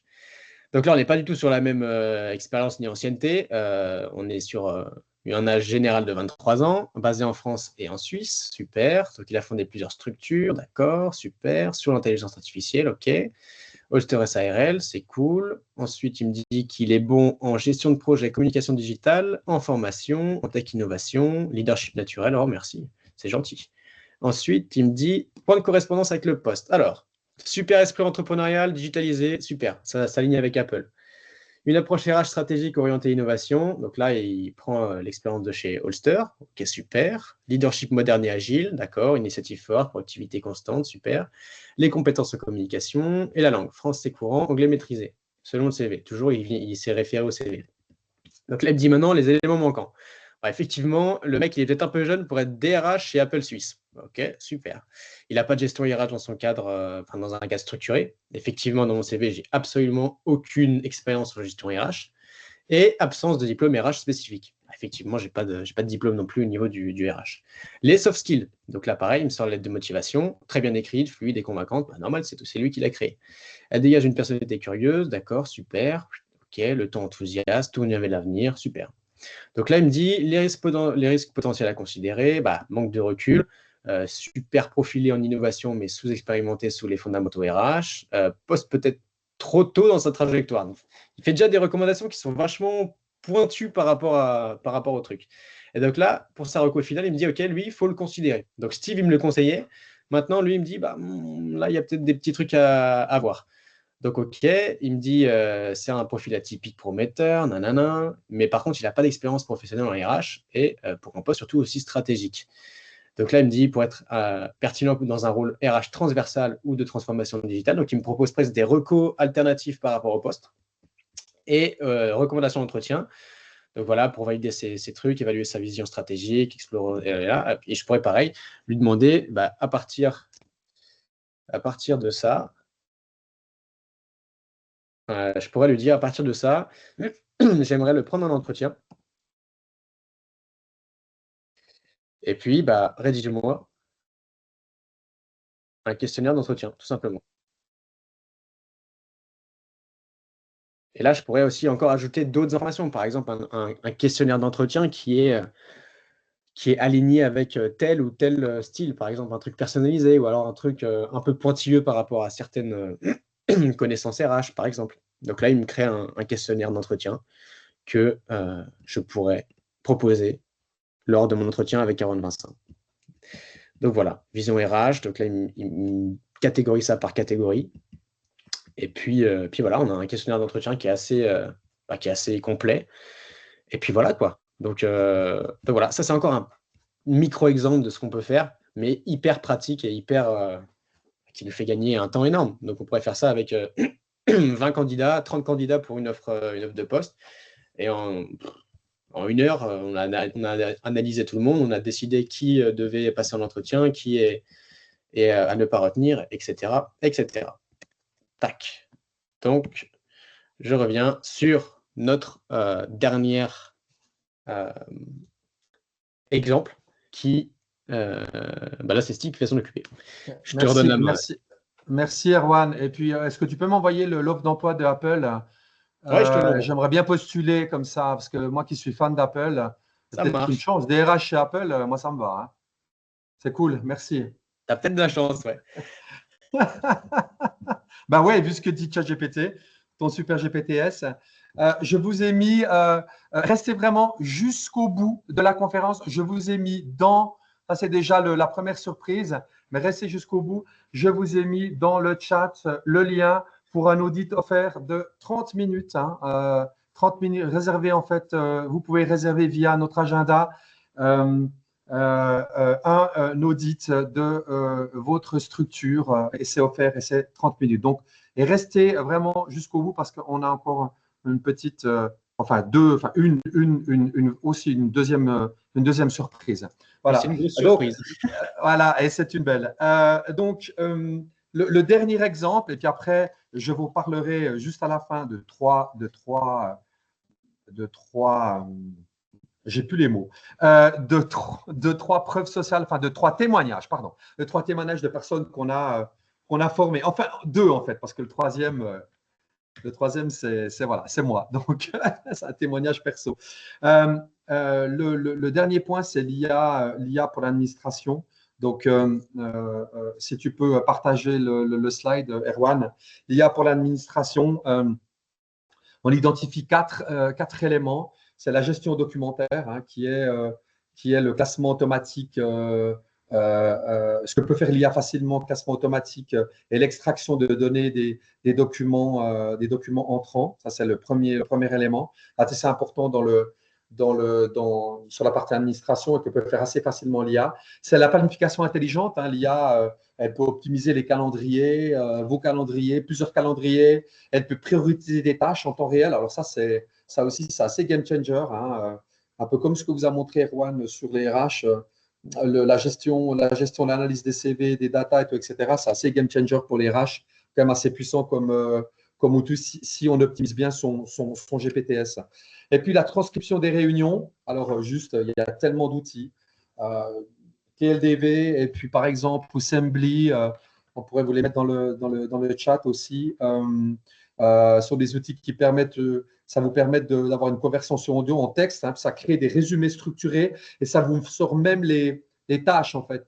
Vous faites un PV, etc., ce PV décisionnel, ça va retranscrire tous ces éléments-là, ça va vous mettre les éléments importants à chaque minute, retranscription de texte et en plus, ça va générer les tâches qui sont indiquées lors de la séance. Donc ça c'est vraiment quelque chose de très utile et assez facile à mettre en place, puisqu'en fait, c'est un enregistreur de réunion, hein, voilà, tout simplement.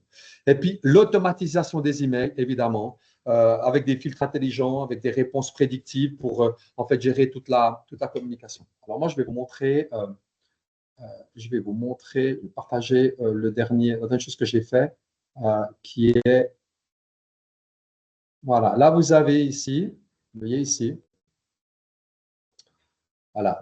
Donc là, on est dans le cadre d'une problématique, c'est une société en fait qui a toujours le même type de questionnement de ses clients.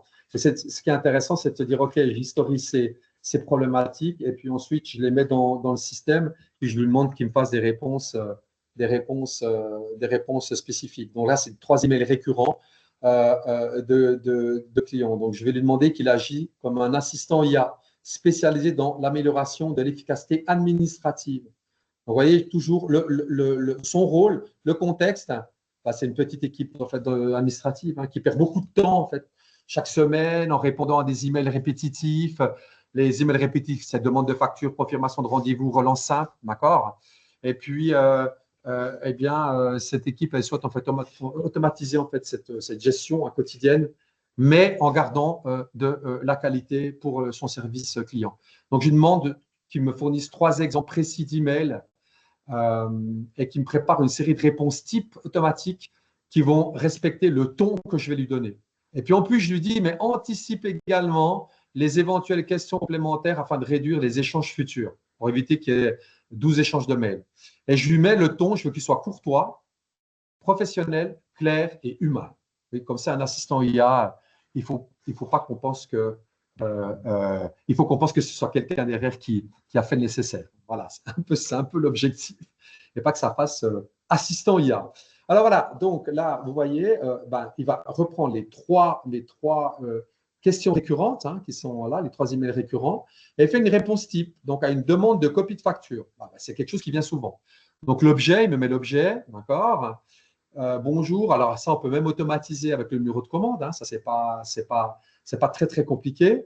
Vous trouverez en pièce jointe la copie de la facture correspondante à votre commande, numéro. Si vous avez besoin d'autres documents ou informations complémentaires, n'hésitez pas à me le faire savoir, etc. Et puis, l'anticipation de questions complémentaires, c'est délai de paiement ou statut actuel de la facture. Donc ça, je pourrais lui proposer. Je pourrais itérer là-dessus et lui faire plusieurs prompts pour qu'il me sorte en fait un texte beaucoup plus costaud que juste ce tout petit email. On est bien d'accord, hein, c'est minuscule, hein. Mais c'est juste pour vous montrer ce qu'on peut faire. Je le répète, hein, au tout début, je vous l'ai dit, ces trois éléments que j'ai faits, je les ai faits en 7 minutes. Il m'a sorti tout ce que je viens de vous montrer sur la finance, les ventes et l'administratif en 7 minutes. Hein. Pas par thème, en tout. Donc, évidemment, c'est simple. Une réponse, une autre, c'était une confirmation de rendez-vous. Parce que souvent, la personne, elle ne sait plus, elle n'a pas mis dans son agenda le rendez-vous, etc. Donc voilà, bonjour, je vous confirme avec plaisir notre rendez-vous prévu, la date, l'heure, dans nos bureaux, etc. N'hésitez pas à me prévenir en cas de changement ou de besoin spécifique pour préparer cette rencontre au mieux. Voilà. Et il me dit, voilà, anticipation, indication pratique sur l'accès au bureau. C'est bien, hein, effectivement, le parking, les transports en commun, l'adresse, et un besoin de documents à préparer en vue du rendez-vous. Voilà, c'est deux propositions qu'il me fait. Et le troisième, c'est une relance concernant une réponse attendue. C'est suivi de la demande concernant le sujet qui est spécifié. Et puis là, vous avez je ne vais pas vous lire le mail. Et puis l'anticipation, c'est précision sur le délai exact de la réponse définitive. Et puis propose soit un entretien téléphonique rapide pour accélérer le traitement. Voilà, là, vous avez vraiment les trois propositions sur des éléments récurrents qui viennent rapidement pour répondre à ces problématiques de cette entreprise. Voilà. Donc, voilà, on va dire pour la partie cas, etc. Et j'aimerais juste et là, j'en ai pas pour long, juste qu'est-ce qui a changé pour ces trois personnes? Ces trois personnes, en fait, c'est après avoir été formées chez Ulster. Ces trois personnes, en fait, la première personne, c'est l'histoire de Yann, qui gagne entre 1h30 à 2h chaque jour. Avant, en fait, il avait 6 heures de travail pour les éléments que je vais vous expliquer. Il était stressé, il avait des résultats qui n'étaient pas toujours équivalents. Et puis, il est venu chez nous se former et on a commencé, il avait besoin de deux choses. C'est un spécialiste, il doit beaucoup aller sur le terrain. Il a sa propre entreprise, hein, en plus, hein, c'est un directeur. Et en fait, il doit faire souvent des présentations sur l'aspect financier. Mais ces présentations, il ne peut pas faire des copier-coller. Et qu'est-ce qu'il utilisait comme beaucoup d'entre nous, enfin moi plus depuis longtemps, mais PowerPoint, évidemment. Mais depuis que Gamma est arrivé, PowerPoint est mort, c'est le moins qu'on puisse dire. Enfin, il devrait mourir normalement complètement.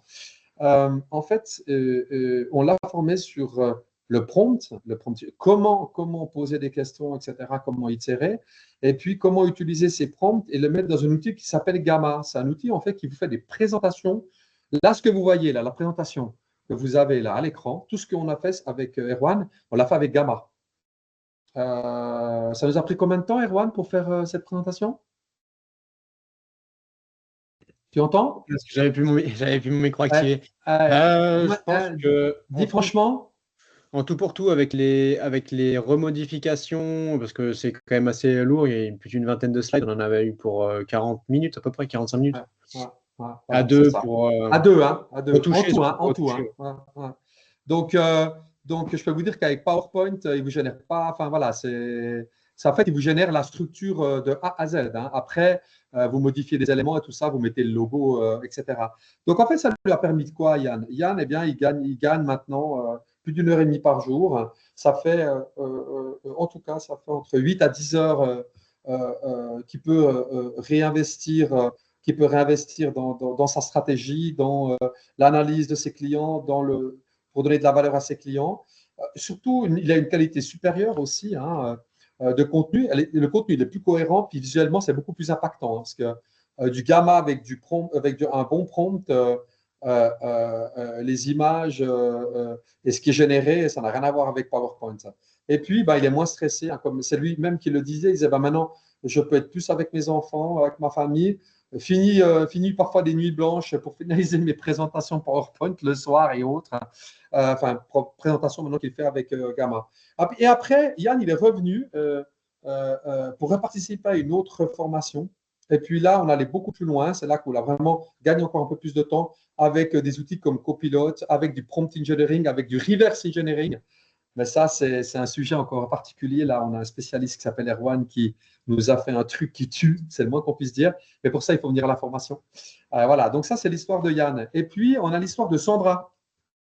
Elle, beaucoup plus sur le côté commercial, elle était épuisée par des tâches en fait répétitives. Elle avait des journées en fait sans priorité claire. Elle ne savait pas comment prioriser les choses. Et puis, on l'a formée en fait sur sur différents outils, donc, dont comment créer des GPTS automatisés, sur Notion, avec Notion qui est un outil incroyable. Et ça, c'est vraiment important. Un outil de productivité, vous le couplez avec Notion IA. C'est un abonnement qui n'est pas très, très cher. Notion plus Notion IA, je crois, sur l'année. C'est à peu près, je ne vais pas vous dire de bêtises, mais 250 francs, mais avec Notion plus l'outil intégré d'IA, qui est juste game changer. Et puis, elle a mis en place des assistants IA pour automatiser le travail administratif récurrent, pour itérer, pour fixer des prioritisations. Et puis, ensuite, elle a planifié en fait via Notion et via ses outils une planification via Notion pour fixer ses priorités.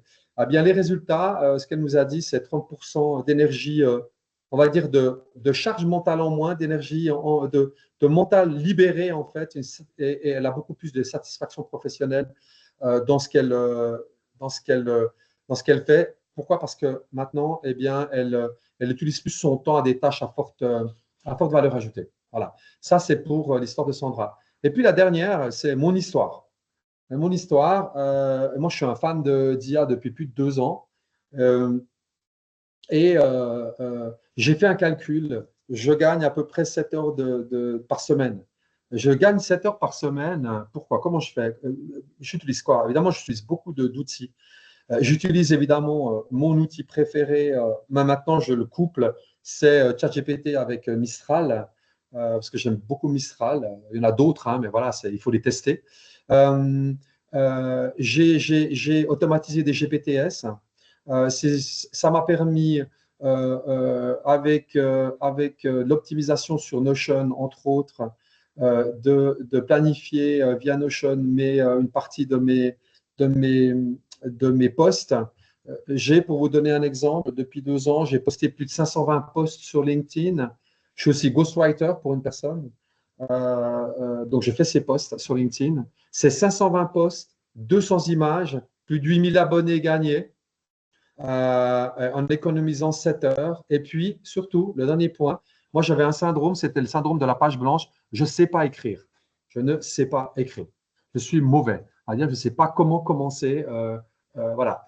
Eh bien, ChatGPT a été une révélation pour moi. Ça m'a permis j'ai une idée, j'ai quelque chose, je me pose la question, il me sort des trucs et puis c'est parti. Après, on y va. Et voilà. Mes posts à 70-80%, pour ceux qui me suivent sur LinkedIn, qui suivent Allster, eh bien, sont faits avec mes GPTS. Et grâce à ça, je gagne beaucoup, beaucoup de temps. J'utilise aussi pour de la vidéo Submagic, CapCut, pour de la vidéo et les sous-titres. Voilà, c'est ça qui me fait gagner énormément de temps. Donc voilà, on est arrivé presque au bout. Merci d'avoir tenu jusque-là. Ça fait une heure et demie de conférence. Et comme promis, parce que vous avez tenu jusqu'au bout, on a deux bonus à vous donner. Alors, le premier bonus, je laisse la parole à Erwan qui l'a créé de toutes pièces pour vous. Eh bien, le premier bonus, vous l'avez vu en action, c'est l'assistant, le GPTS pour analyser des CV. Donc, celui-là, je vous l'offre. C'est gratuit, c'est cadeau. Ça nous fait plaisir. Et puis, donc, je ne sais pas s'il y a des RH parmi vous ou des RH que vous connaissez, mais vous pourrez lui envoyer. Donc, je vous laisse scanner ce QR code ici. Effectivement, il faut avoir un compte OpenAI. Donc, il faut avoir un compte ChatGPT. Hein.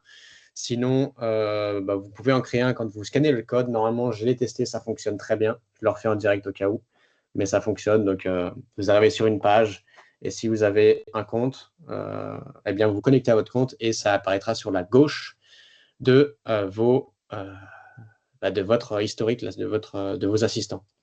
Donc, je vous laisse un peu de temps pour le scanner. N'hésitez pas même à prendre une capture d'écran pour le rescanner plus tard ou pour l'avoir.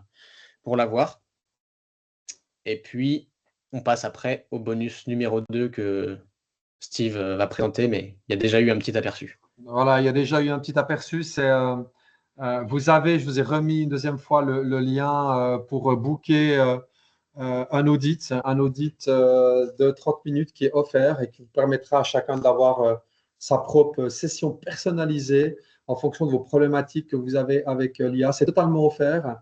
Il n'y a pas d'engagement, hein, qu'on soit clair. Hein, on vous donne ce temps, je vous donne ce temps à disposition pour juste me préparer ce que vous souhaiteriez faire, ce que vous avez envie de faire. Donc, vous pouvez scanner, soit vous prenez le lien que je vous ai mis dans le chat, soit vous scannez ce QR code et puis vous arriverez sur nos agendas et vous pourrez booker voilà, 30 minutes d'audit. Maintenant, s'il y a des personnes qui sont encore motivées, j'aimerais vous proposer un petit challenge pour faire en direct. Ça, c'est un challenge. Erwan n'est pas au courant, en fait. C'est l'idée qui m'est venue ce matin. Donc, voilà, on va se mettre un petit peu en danger. On va faire la chaise chaude virtuelle. La chaise chaude virtuelle, c'est s'il y a un volontaire, hein, c'est pas, s'il y a un volontaire qui se manifeste dans le chat et qu'il explique en fait, mais alors on prendra les questions. Hein, l'idée, c'est qu'on prenne aussi vos questions, mais un volontaire en fait qui se manifeste dans le chat et qui nous explique brièvement en fait un défi ou une crainte spécifique en fait qui est liée à l'IA dans son entreprise. Et on va le faire en live. On va essayer de le faire en live. On va vous offrir. Alors, Erwan, il découvre ça maintenant. Donc, voilà. Donc, mais il faut y aller. Hein, il faut prendre les choses. On vous offre en direct, en fait, des conseils concrets. Alors, on ne maîtrise pas tout, hein, mais on vous offre en direct des conseils concrets pour voir ce qu'on peut assez rapidement, en comprenant votre problématique, ce qu'on peut vous proposer. Voilà. C'est déjà, on va dire, un audit offert gratuitement. Après, on peut aller plus loin avec cette personne-là, évidemment. Hein. Donc, s'il y a un volontaire, c'est avec grand plaisir qu'on répond enfin, qu'on essaie en fait de proposer un conseil ou des conseils en fait sur un défi ou une crainte que vous avez par rapport à l'IA. S'il n'y a pas de volontaire, il n'y a pas de souci. On répond à vos questions, on ouvre en grand tous les micros et on y va pour toutes vos questions. On a encore jusqu'à 2 heures, il n'y a pas de problème. Voilà. Alors déjà, merci. Merci pour être resté jusqu'à maintenant. On espère qu'on a pu vous donner beaucoup de valeur. On a beaucoup travaillé là-dessus. De la valeur, des exemples concrets et on répond à toutes vos questions. Ou une chaise chaude virtuelle, c'est à quelqu'un qui veut parler de ses craintes, de ses spécificités, de ses défis dans son entreprise. Steve, oui. Moi, je dois y aller. J'ai rendez-vous, donc je dois m'absenter maintenant. Je voulais vous remercier, Steve et Erwan, pour cette excellente présentation. Moi, ça m'a été très, très utile parce que je suis un peu novice là-dedans. Donc, je fais partie d'une équipe, on est 13. On revient vers vous tout prochainement, si tout va bien. Merci beaucoup, beaucoup, beaucoup. Bonne journée à tous et toutes. Merci à toi, Daniel. À bientôt. Ciao, ciao. Ciao, ciao.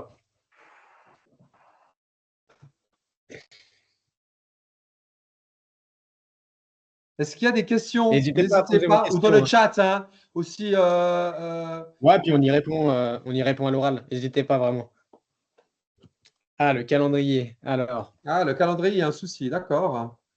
Ok. je pense que c'est le lien directement sur Teams. Je ne sais pas si ça fonctionne. Mais le mieux, c'est peut-être de scanner directement. Je vous le remets là, le lien, au cas où. Essayez de voir si ça fonctionne. Là, ça fonctionnera peut-être un peu mieux. Ah ouais, c'est bon, ça fonctionne. Ouais, il faut remettre sur le lien que je vous ai renvoyé dans le chat. Si vous souhaitez réserver un audit offert, ça marchera ici. Ou scanner le QR code que je vous ai montré tout à l'heure. Et puis en attendant, on répond aux questions. Donc allez-y, posez tout ce que vous avez en tête parce que c'est le moment. Vous êtes en live avec nous, donc autant en profiter. Alors, merci à Steve pour l'invitation. Merci à Erwan, c'était top. Bah, c'est vrai que moi, grâce à Steve, j'ai commencé à utiliser déjà depuis plus d'une année, 1 an et demi, notamment pour le travail, mais c'est des petites choses, pas à ce niveau-là. Et voilà, c'est vrai que je vais vous suivre prochainement et volontiers, je vais agender ça pour le petit audit. Par contre, j'arrivais pas. J'ai scanné le QR code, le premier. Est-ce que pour les CV et puis les lettres de motivation, Est-ce que tu pourrais le remettre parce que j'arrive pas. Ouais, je vous remets ça et après, on répond aux questions. De toute façon, dans tous les cas, je vous enverrai un mail à la suite Vous, de cette conférence avec avec les liens, pas les QR codes, les liens, c'était plus en live pour que ce soit rapide, mais vous aurez ça par mail aussi derrière, donc pas d'inquiétude. ouais, vous aurez les liens, vous aurez les QR codes, vous aurez le replay, vous aurez tout. On va tout vous envoyer ça. Et puisqu'on a un outil d'IA qui scanne et qui check toutes les personnes qui sont venues, évidemment. Donc, on va vous envoyer tout ça, hein. Et le Et replay. le, et Pour le ceux Moi, qui j'ai une deuxième, aimeraient c'est. question. nous réécouter, nous réécouter, nos voix suaves, voilà. Un tout grand merci à vous deux aussi de ma part. Merci beaucoup. Moi, j'ai une question concernant, parce que c'est la grande crainte qu'on a et quand je vois pour mettre des CV, par exemple, ou analyser des cahiers des charges, c'est toute la partie confidentialité. Et c'est vrai, quand on est dans une PME, on ne sait pas trop. Alors oui, on a tous les lois sur la protection des données, mais on parle beaucoup de mettre déjà un cadre dans nos sociétés, puis de mettre, j'ai envie de dire, un règlement d'entreprise en place par rapport à cette gestion des outils. Qu'est-ce que vous nous recommander et surtout comment gérer cette confidentialité ou rassurer aussi les personnes avec lesquelles on travaille par rapport au fait qu'on utilise ces outils ces outils pour nous améliorer et puis nous aider. Bah, ça, c'est super Alors, intéressant. Je ouais, ça, commence à prendre la ouais. parole, Steve, tu pourras rajouter s'il y a Ouais, vas-y, besoin. vas-y, vas-y, vas-y, vas-y. Et puis montre peut-être dans ChatGPT où c'est, quoi, parce qu'il y a quelque chose. Ça, Ah, c'est une peut-être, question ouais. qui est assez récurrente.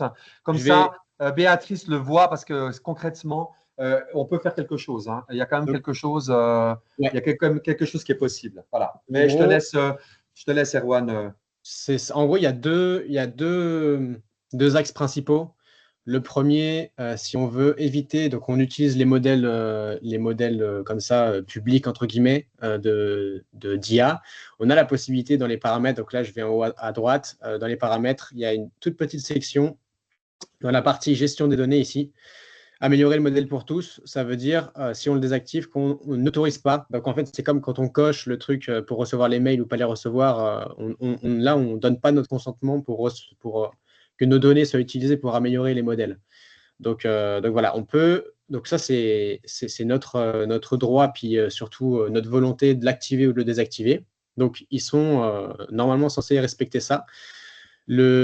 Donc le même point dans ce grand axe-là, c'est aussi créer une espèce de prise de conscience par rapport à ces données. On peut avoir peur, en fait, parce que l'IA, voilà, c'est génial, mais les données, où elles partent, etc., où ça transite.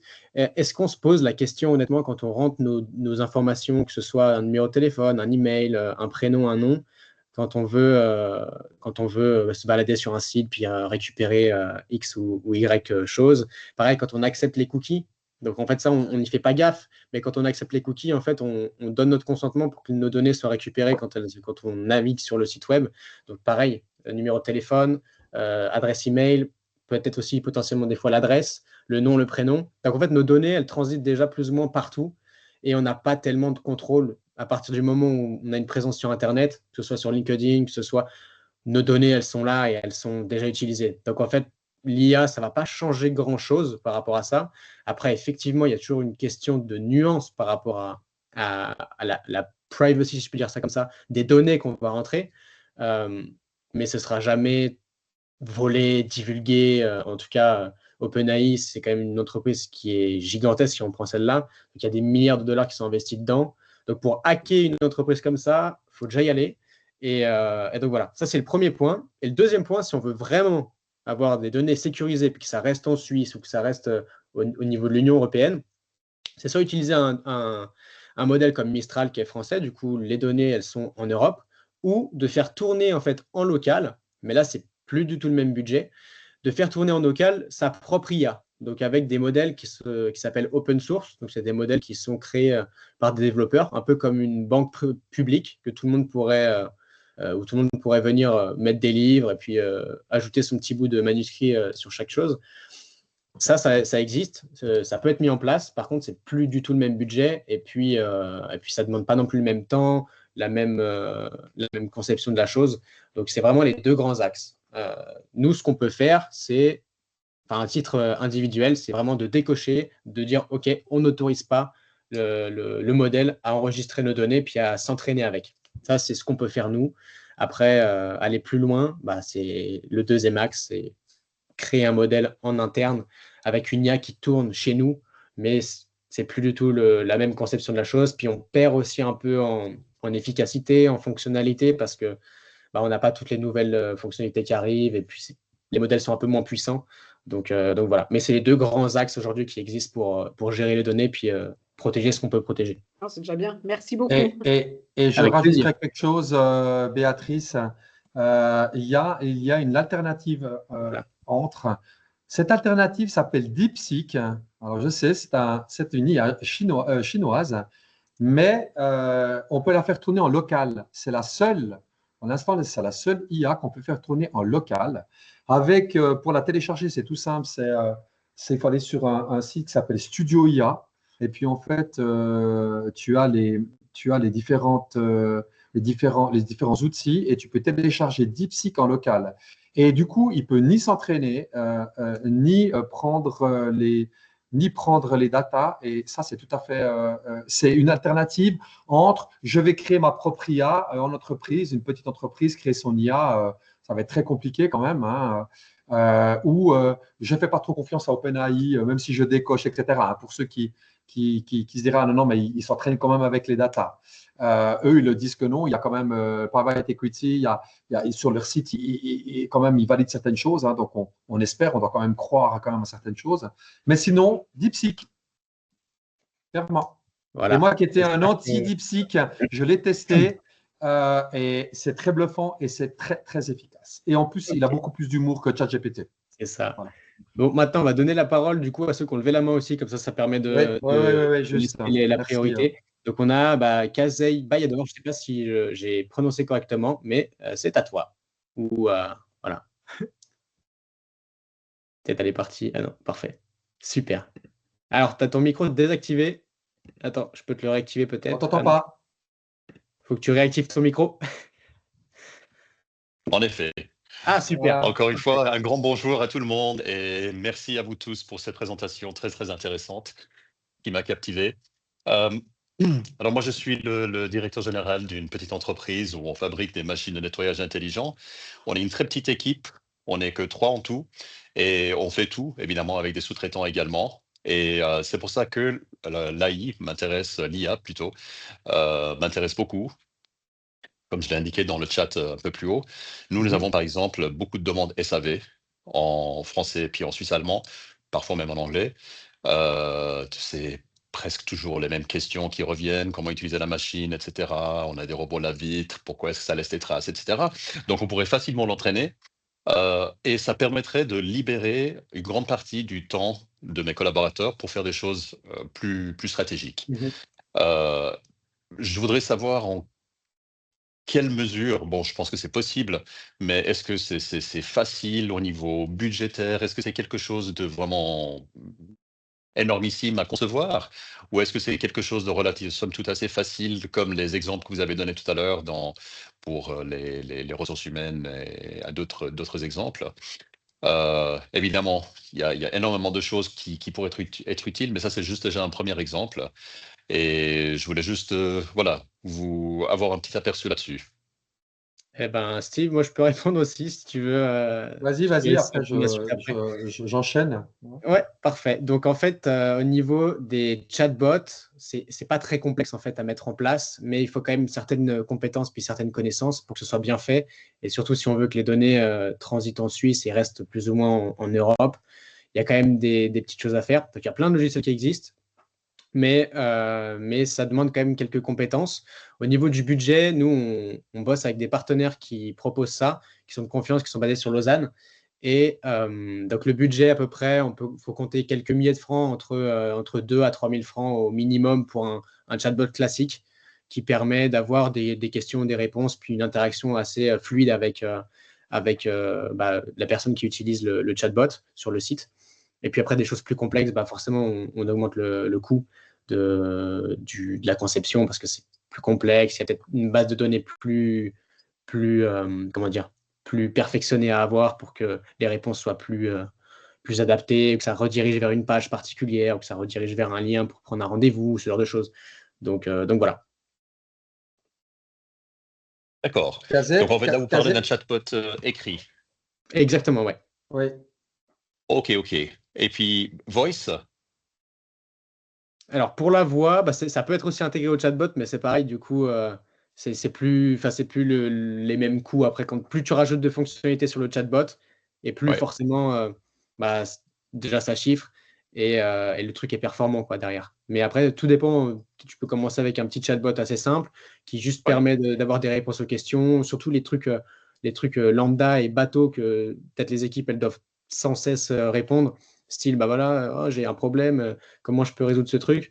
Bah, tu prends une base, ça après, c'est quand tu crées le chatbot, mais tu fais tout un grand document avec les questions, les réponses, ce genre de choses, tout ce qui revient de manière naturelle. Ça, tu le mets dedans, comme ça, le chatbot a déjà plus ou moins les questions et les réponses.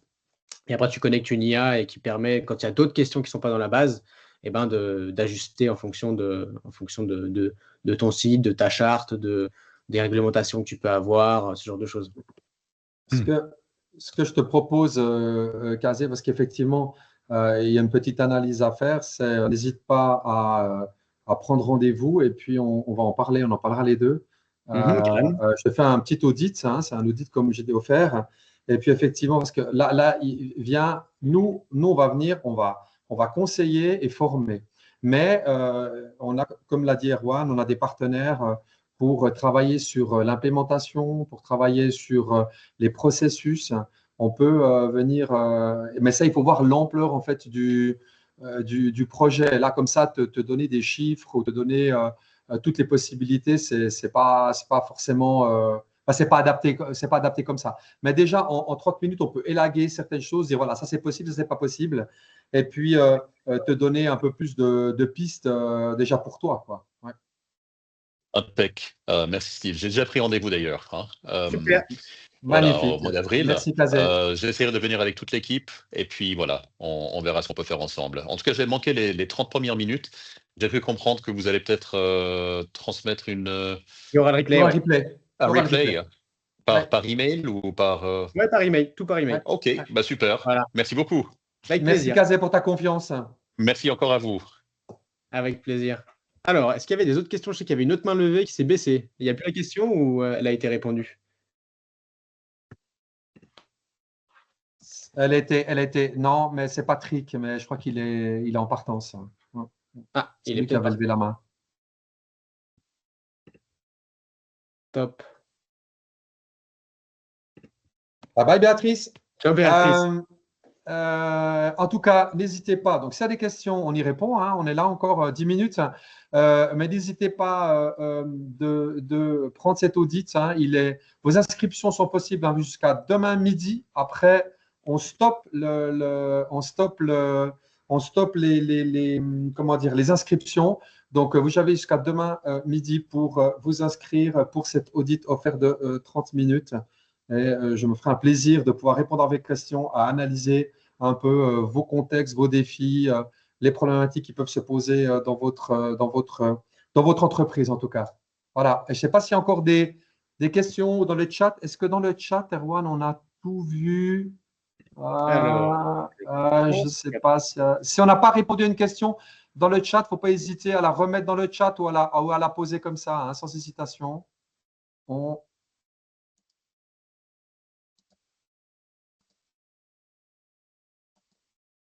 Non, il n'y a rien de plus. ouais, j'ai pas l'impression, ouais. Ouais. Alors en tout cas, on a vu que ça inspirait pas simplement les gens, l'IA. Certains, on a tous les grands dans tous les domaines, hein. On a un homme politique, on a un sportif, on a un chanteur, danseur, on a un scientifique, on a enfin deux scientifiques, on a voilà. Après évidemment, il fallait mettre Elon Musk, hein, parce que quand même l'IA, ça, il peut y avoir un lien avec Elon Musk quand même, hein. Voilà, c'était juste par rapport à la première partie. Vous deviez définir qui pour vous pourrait représenter l'IA. Nelson Mandela, Cristiano Ronaldo, Michael Jackson, Einstein, Louis Pasteur, Elon Musk, Mark Zuckerberg et bien d'autres. J'en oublie Kanye West, intéressant. Silicon Valley, d'accord, c'est pas mal. Voilà, enfin bref, voilà. En tout cas, on voit que ça inspire passablement. En tout cas, encore merci à toutes et tous pour être restés encore pour les neuf derniers qui restent et qui ont été patients. Merci de votre écoute, de vos questions et de votre intérêt. Merci à vous deux. Génial. Merci, Magnifique. merci. Merci à vous deux. Alors, Bon on clôt. après-midi. Merci, au Tout revoir. bon à vous. Au revoir. À Ciao. bientôt.